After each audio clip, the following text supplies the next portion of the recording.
When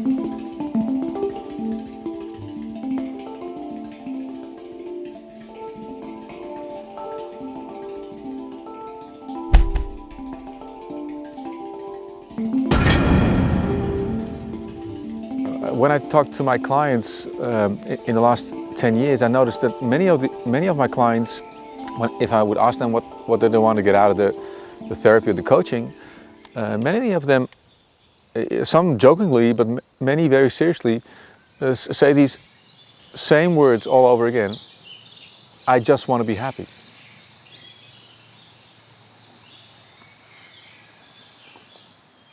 Even though that sounds very logical, because many people just want to be happy, that is not achievable. Because when you analyze those words, I just want to be happy, you're basically saying, I wish to be in a constant state of contentment. If you just think about the implications of the meaning of those words, we can never be in a constant state of anything, let alone be in a constant state of contentment. But yet, many people actually just want to be happy.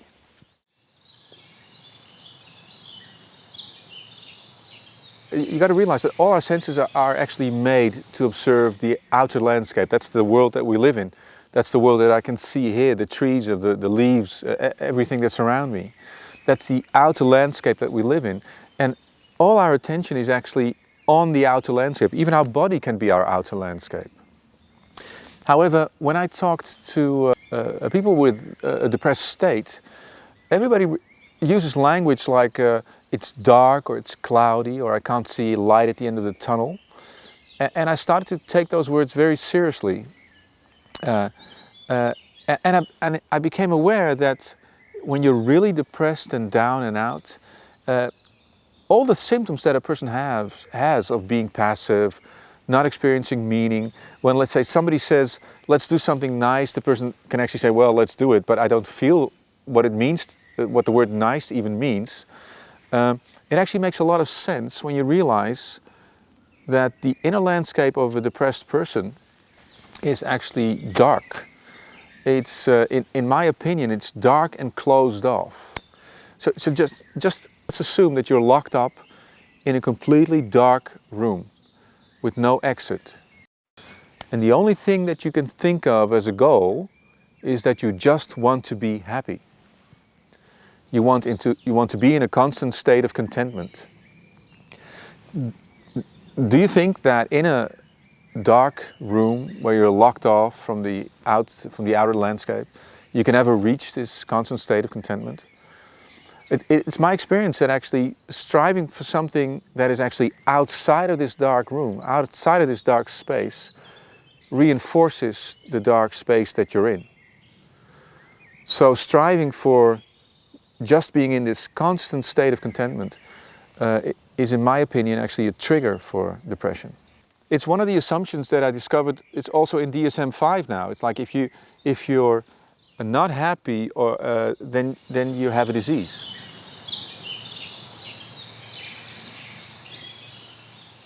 Let's take this example. Let's say a woman is married for 25 years very happily. She comes home and she finds her husband in bed with her best friend. Yeah, and she kicks them both out. And she's devastated. She cries and she cries all the time. And 2 weeks later she goes to the doctor and she says, I want to kill myself. I feel so down. Normally, in all the other DSM numbers, 1 to 4, previously to 5, that would have been a reason to give a person medicine and say to the person, you're depressed. But nowadays with DSM-5, let me give you the following example. Let's say a woman is married for 25 years and she comes home and her husband is dead. And she cries and cries days and days, and 2 weeks later she goes to the doctor and says, I want to kill myself. I feel so unhappy.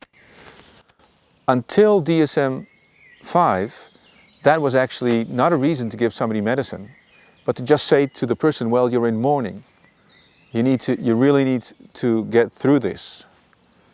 But now in DSM-5, it is actually exactly the same as the other example where the woman finds her husband in bed with her best friend. And that's a diagnosis of depression. So the whole line of what's a normal reaction to what's going on in your life and what actually is depression is totally started to fade. But to give you another example, the advertisement world actually started to implement fear of rejection as a way of inducing temporary happiness. So let's say if you don't have the right iPhone, you know, all your friends would say that you don't belong to the group. So in order to belong, you can actually be happy, but you need to do something. You need to buy something to get to this state of happiness. So we're actually constantly inflicted with doing something in order to achieve this ultimate happiness state. It's actually my experience that striving for this constant state of contentment is inducing depression. So I started to wonder, so if we're not looking for happiness, what are we actually looking for? So if you're in this dark room, what are you looking for? And I started to notice that the first thing that you want to achieve when you're in this dark space where you can't get out of, which is like a blanket or a sheet that you're actually looking through. That's why depressed people can be depressed a very long time before they are actually diagnosed with depression, because they're just in this state of disharmony or not feeling satisfied, because they're never aware that they're in this dark room. They're actually always looking outside, which is a natural phenomenon because our senses are focused on the outside world. Well, a couple of things happened simultaneously about 10 or 12 years ago. First of all, I became depressed, and it was very strange because I had a lot of knowledge and a lot of information and a lot of techniques, and strangely enough I didn't do anything about it. But what was even more strange is that I didn't know I was depressed at first.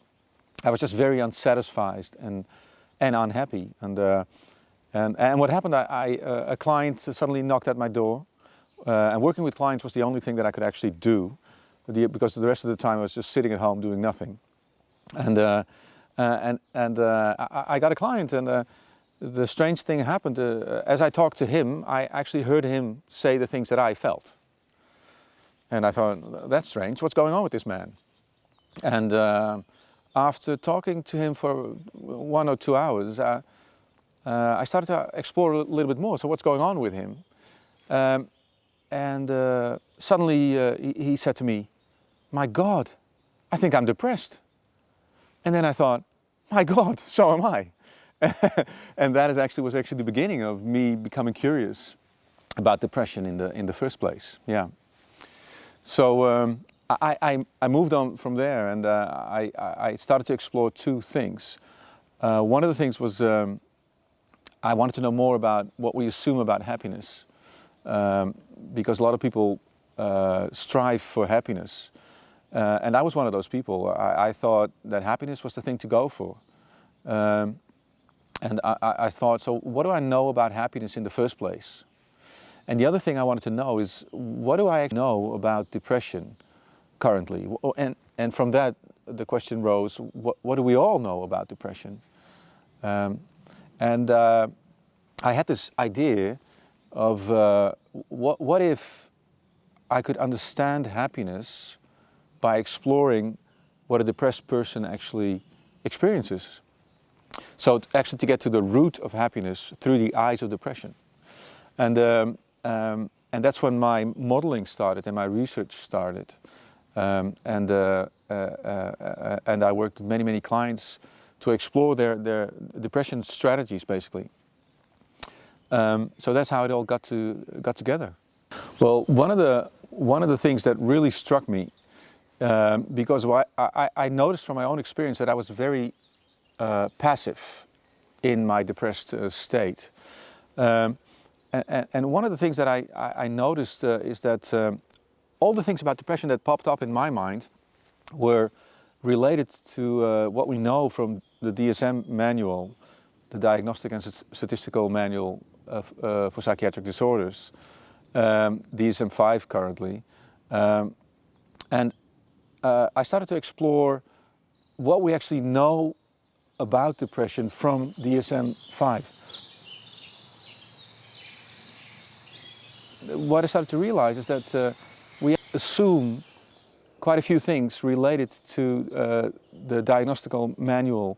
I actually started to call it DSM thinking.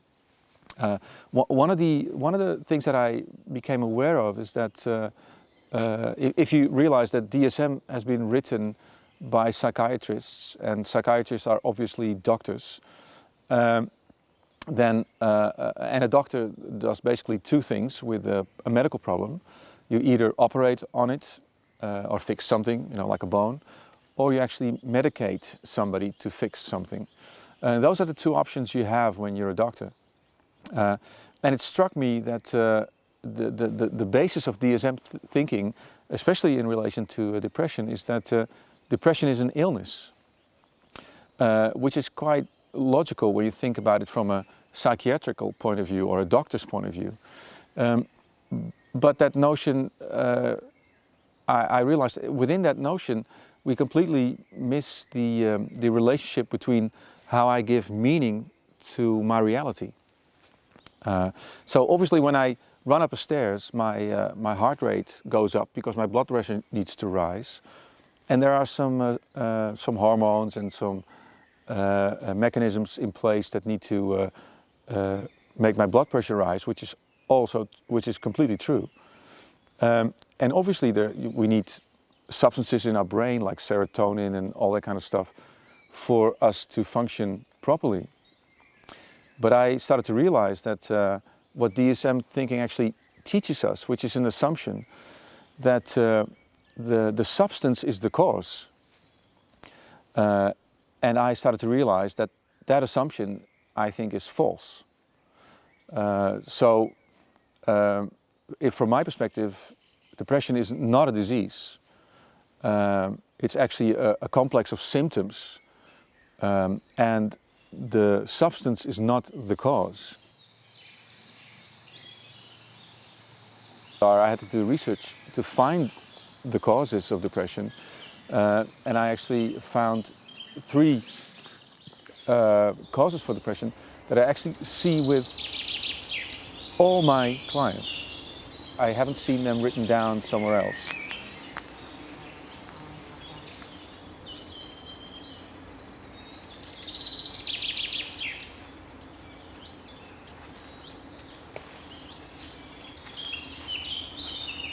Depression is actually, let's say, a problem without a cause.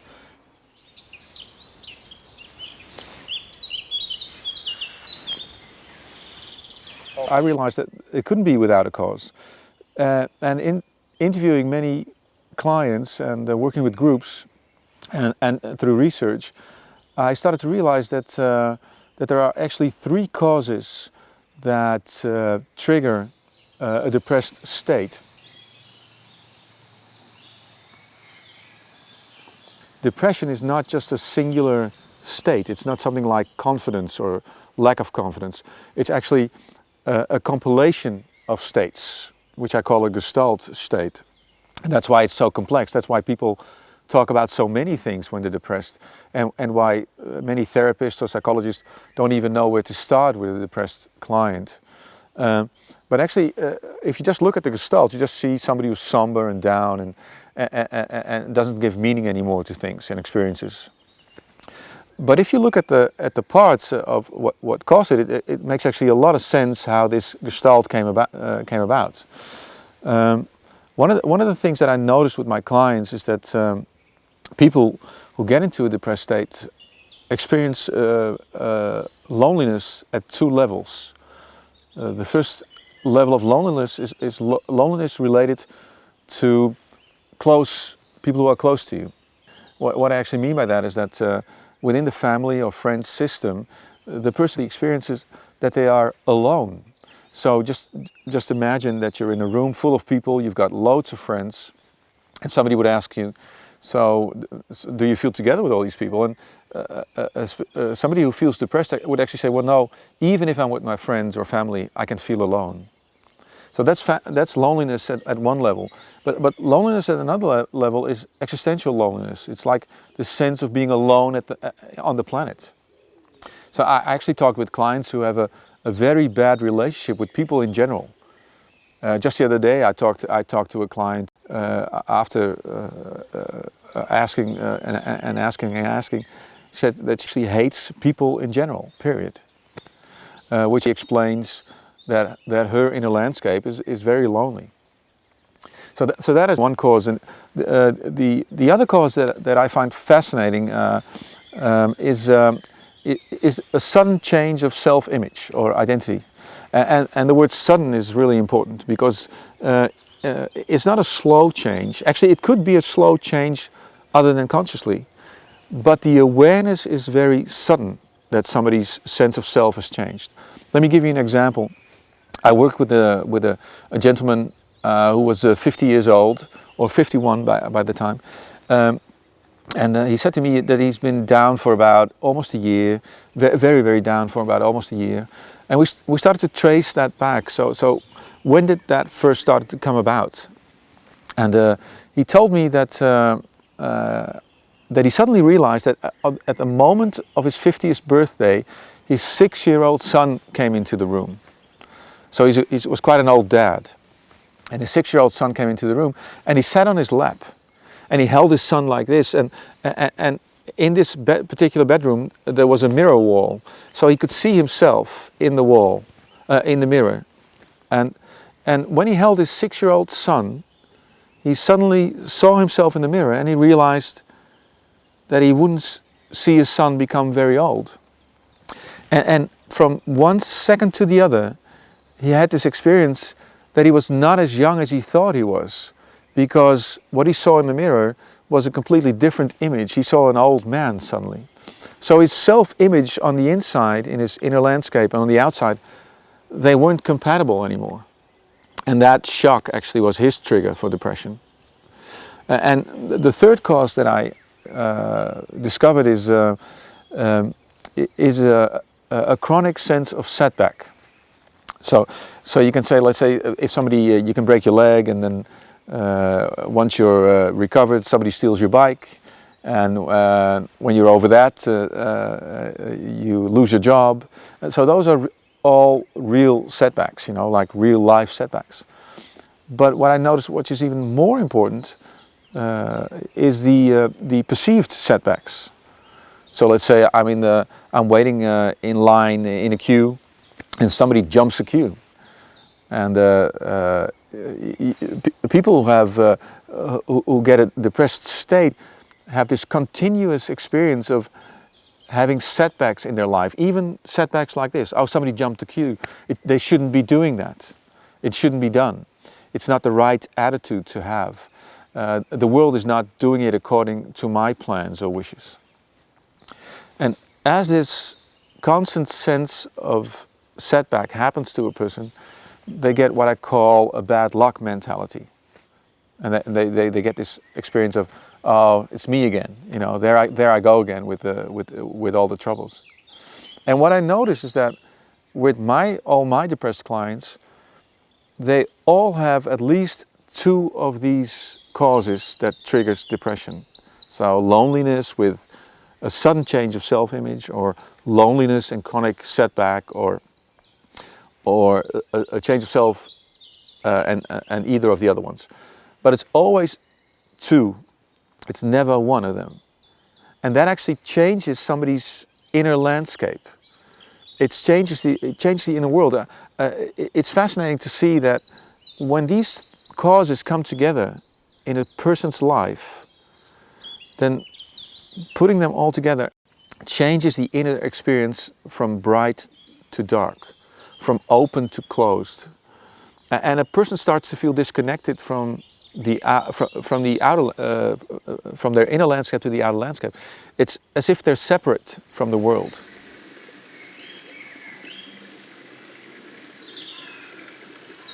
Well, loneliness is a very important part of the depressed gestalt, and it's really an important question to get this fundamental internal change in landscape where there's nobody around you, to actually having people around you, feeling acknowledged by others and recognized. And one of the things that struck me when I worked with some priests is that one of the priests told me that from his perspective, God is actually the biggest, let's say, inspirator for acceptance that he knows. And then I realized that what if God, if we can see God like that? I wasn't brought up religious, so I can actually look at it from a therapeutical point of view, and I use that metaphor. For me, it's a metaphor to work with loneliness with my clients. And one of the stories that I tell them is that God actually looks at human beings as complete and accepts them fully as complete. So all their flaws and everything's there, they're all complete. God actually just say, I acknowledge you as you are. And what you can do with your clients is you take them into this story and ask them to see the planet, the world, all people in society through the eyes of God, or a God, as they what they consider their specific God, but with this very specific notion of full and complete and utter acceptance of humanity and everything that lives on the planet. And once you get this very broad perspective of complete and utter acceptance, I always ask them to actually go back to the moment that they were born themselves. So their mother is there, obviously, and maybe their father. But now there's a third entity there, which is this almighty being. He looks at that newborn through the eyes of complete and utter acknowledgement and acceptance. And I let them do that for a while, and I of course I do some other things as well.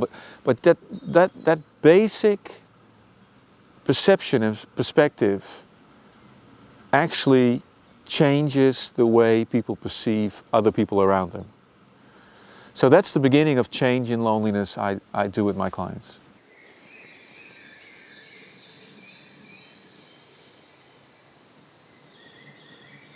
What I truly believe that the inner landscape of depression is a gestalt state. So it's a whole, and by looking at the whole, you can never actually create one goal to thrive for or to strive for, because that's always how should I say, too small. When I hear my clients, when they went to, for example, other psychologists or even psychiatrists, people work on a specific goal. You go walking, to get into a better state, or maybe you could even lose weight, or just enjoy your life or whatever, and even some interventions. But all these interventions are too small. So what I do is I actually try to transform the complete gestalt, which is the whole molecule, everything it consists of.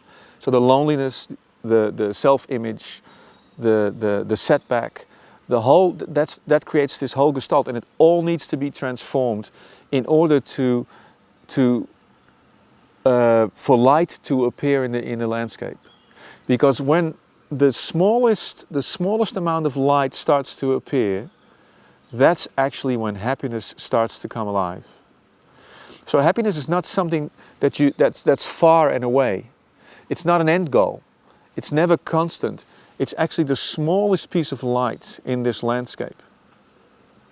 And so I actually bring people back into the darkness for the light to appear, instead of looking for the light